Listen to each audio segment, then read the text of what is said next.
proses tuntutan IRN yang dilakukan oleh Penggawa Distrik Daya Bapak Marwan SIAK, Kasubag Keuangan, Program dan Pelaporan.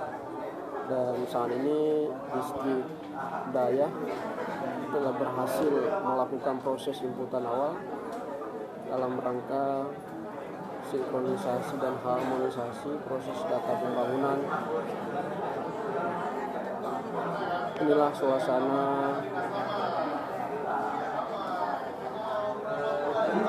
inputan IRN yang nantinya menjadi dasar dalam penyusunan program kerja ke depan.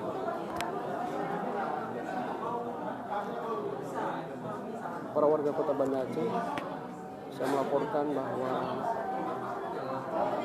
pemerintah Kota Banda Aceh melalui Wapda terus berupaya secara maksimal dalam proses penganggaran dan perencanaan pembangunan.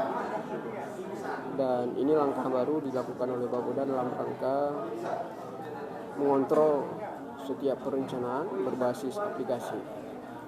Dan alhamdulillah Banda Aceh telah mempunyai aplikasi IRN. Ini kalau sudah diedit semua, di save ya, di save di